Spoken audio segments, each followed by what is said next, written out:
Hello, you're watching AnewZ Morning from Baku. I'm Bakhtiyar Hasanov, and here are the top stories. North Korea fires several short-range ballistic missiles toward the sea east of the Korean Peninsula. Market reactions have been mixed, with polls showing an incredibly tight race between Donald Trump and Kamala Harris. The 12th session of the World Urban Forum kicked off in New Cairo, marking the event's return to Africa for the first time in 22 years.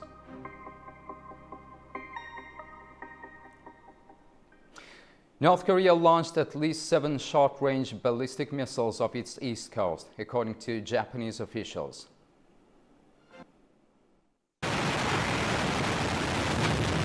The missiles reached an altitude of 100 kilometers and flew a distance of 400 kilometers before falling into the ocean outside Japan's exclusive economic zone. Kim Yo-jong, the sister of North Korean leader Kim Jong-un, condemned the first ever joint US-South Korea military drills, describing them as provocative. Her remarks came just before North Korea launched its missiles, which were seen as a direct reaction to the drills. According to the South Korean Air Force, drills included the Global Hawk and Reaper drones, which dropped GPS-guided munitions in simulated strikes against enemy targets. The latest tests are part of North Korea's ongoing missile development program, despite increasing international calls for restraint. Japan strongly condemned the launches. North Korean actions, including its repeated launches of ballistic missiles, are absolutely unacceptable and threaten the safety and security of our nation, the region, and the international community. Just a week ago, North Korea launched its longest-range ballistic missile, known as Hasanov-19, which reportedly reached higher altitude than any previous North Korean missile.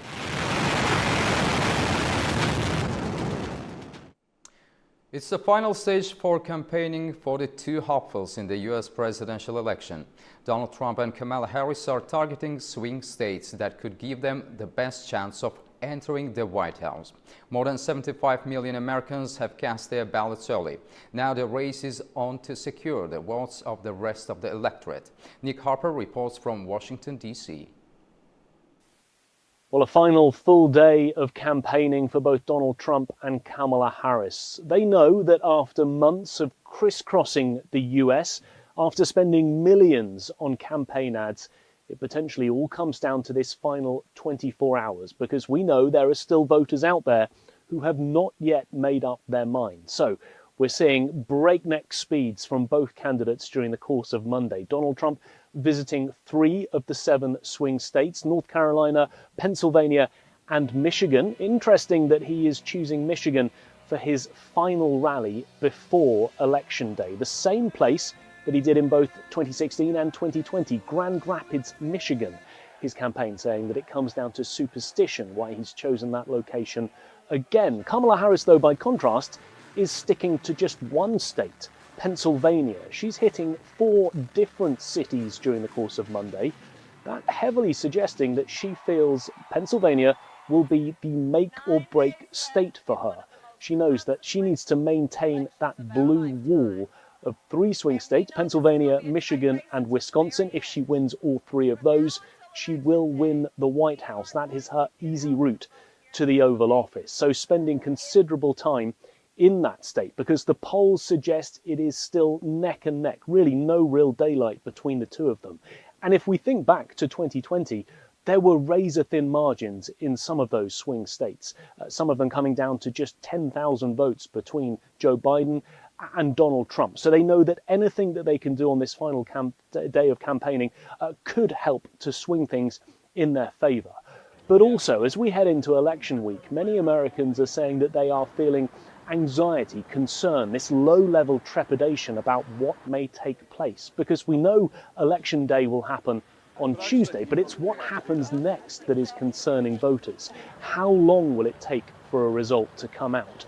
Will there be protests? Will there be violence? The type of things that the US really didn't have to contend with until it did 4 years ago, and we saw all of those things taking place, with it taking 4 days for us to find out who was the winner of the 2020 election. We know that some voting places and vote counting stations have been installing extra security ahead of Tuesday. They've been putting snipers on the roof. They've been installing bulletproof glass to keep the people who are counting the votes safe. We also know in 2 states, Nevada and Washington state, the National Guard has been put on standby in case there are any problems.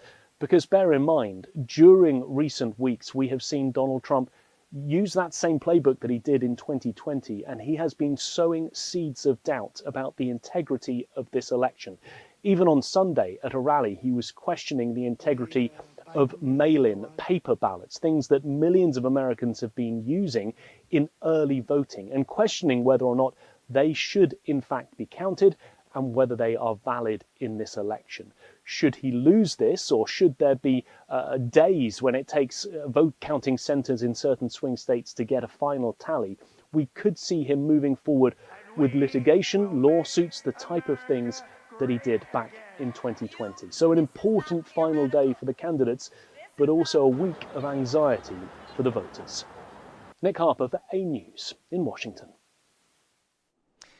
Polls are showing a very tight race between the 2 U.S. presidential candidates, Donald Trump and Kamala Harris.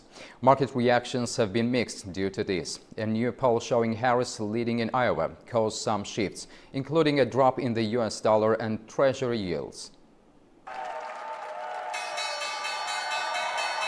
US stocks closed slightly lower after a choppy session as investors prepared for a crucial week in which Americans will elect a new president and the Federal Reserve will announce its policy statement. Donald Trump and Kamala Harris both scrambled for an edge in the last full day of a race that all polls shows extremely close.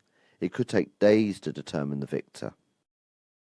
Well, I think the market is really sitting on its hands because it doesn't know what to expect from the outcome of tomorrow's election.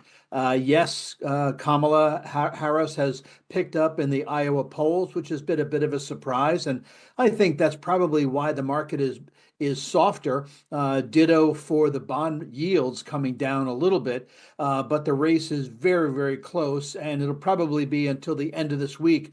In fact, going back to World War II, the volatility within November has been 50% higher than the average volatility for the other 11 months of an election year. So just normally we'd seem to get it during this election month.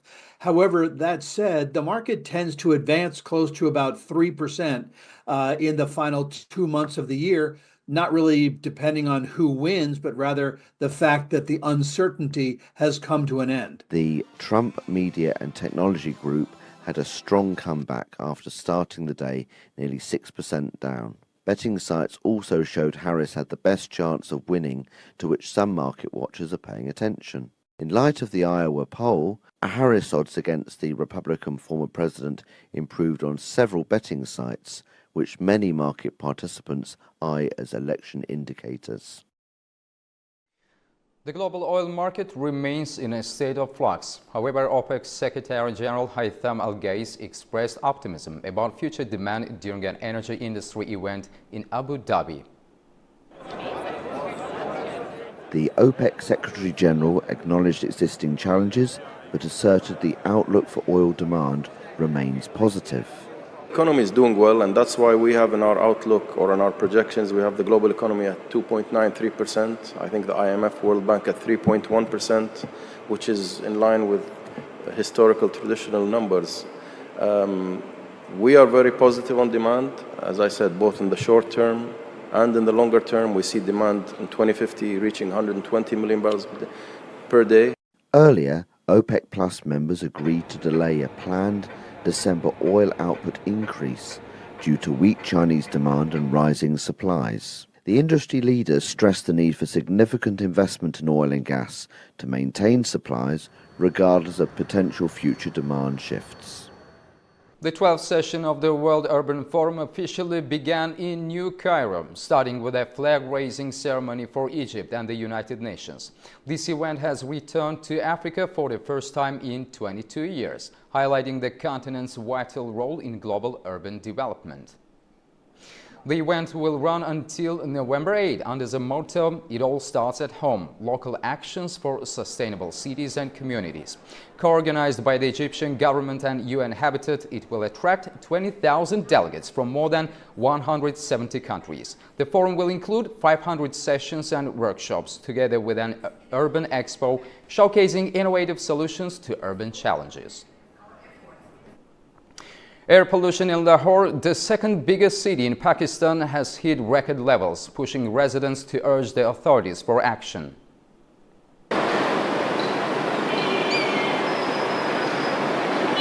According to recent data released by IQ Air, Lahore now ranks as the world's most polluted city. It is surrounded by toxic smoke that has sickened thousands of people. The elderly and children are amongst the most affected. Currently, our region is experiencing severe smog with alarming levels of air pollution. This toxic environment leads to coughs, colds and respiratory issues, posing significant risks to human health. We urge the authorities to take measures to protect the citizens from these seasonal health hazards. In order to prevent further damage, the authorities have undertaken multiple emergency measures. Primary schools have been shut for a week, and people have been advised to stay indoors, with employees urged to work from home as part of a green lockdown. However, residents find the measures ineffective. Smog has brought diseases and distress to every household, including mine, where children are struggling with coughs and sore throats, a situation common in our neighbourhood. Shifting the school hours was meant to help, but unfortunately, it hasn't made a noticeable difference. The situation was exacerbated last month, and with colder weather forecast, it might even get worse. Azerbaijani President Ilham Aliyev has visited the main COP29 site as preparations at the Baku Olympic Stadium enter their final days.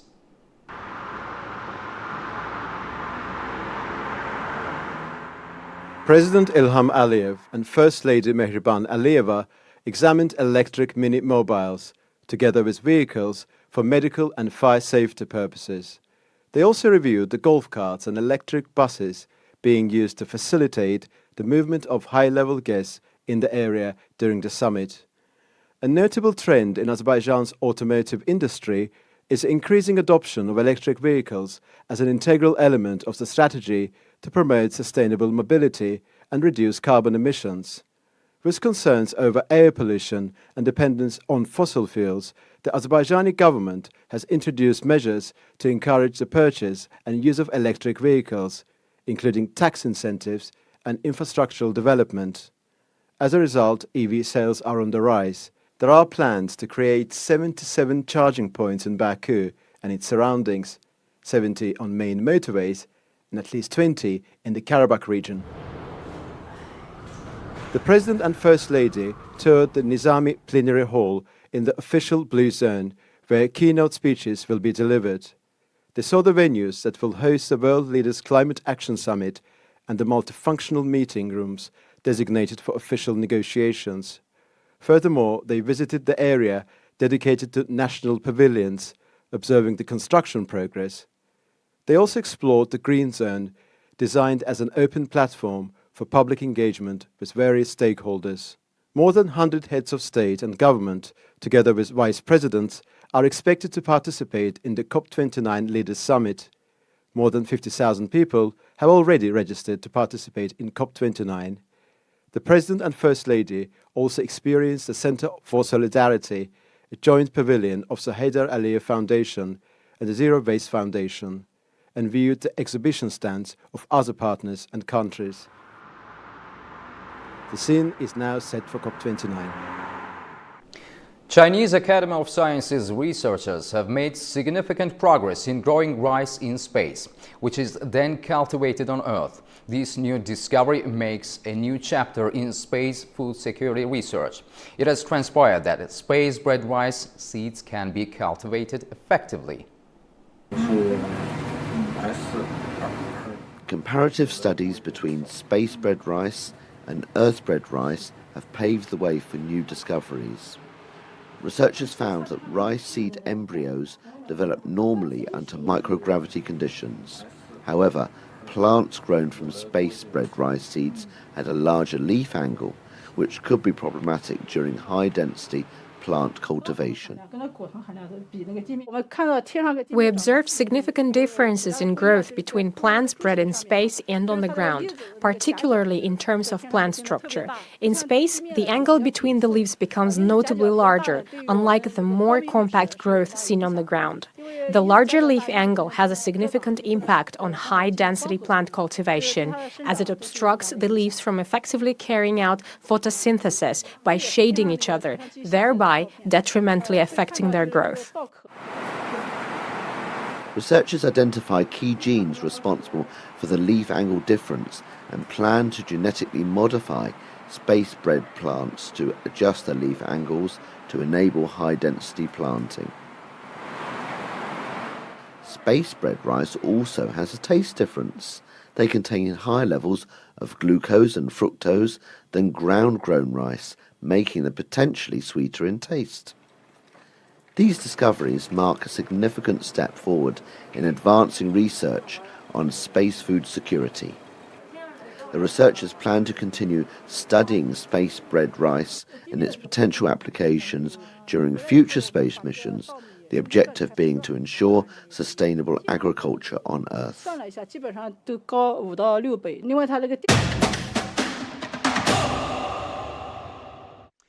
AC Milan's future in Europe is hanging in the balance as they prepare to face Real Madrid. The Italian side needs to win Tuesday's match to stand a chance of going through to the next round of the Champions League. Madrid, the 15-time European Cup champions, are likely to prove to be tough opponents for AC. Milan secured their first points in the competition this season with a 3-1 victory over Belgian champions club Bruges. But the club struggled early in the season, losing 1-0 away to Bayer Leverkusen and 3-1 at home to Liverpool. It left them among 8 teams without a win after their first 2 games. Currently sitting outside the qualification spots in the 36-team league table, the 7-time European champions are keen to improve their standing. But it remains to be seen whether they can do it against such a formidable opponent. Liverpool is preparing to host former midfielder Xabi Alonso, but this time as manager of Bayer Leverkusen in a Champions League showdown at Anfield. Liverpool, unbeaten in Europe this season, enters Tuesday's clash with 3 straight wins. The team trained at Melwood, gearing up to face German champions Leverkusen. Their last Champions League encounter was in 2024, where Liverpool triumphed 6-2 on aggregate. At that time, Alonso missed both legs due to injury. Now he returns to Anfield as Leverkusen's manager, aiming to challenge Liverpool's perfect record. Leverkusen, meanwhile, comes into this game after 2 wins and draw against Brest in the competition. Well, that's all we have for this hour. Please do stay with us, and from all of us here in Baku, we wish you a pleasant day ahead.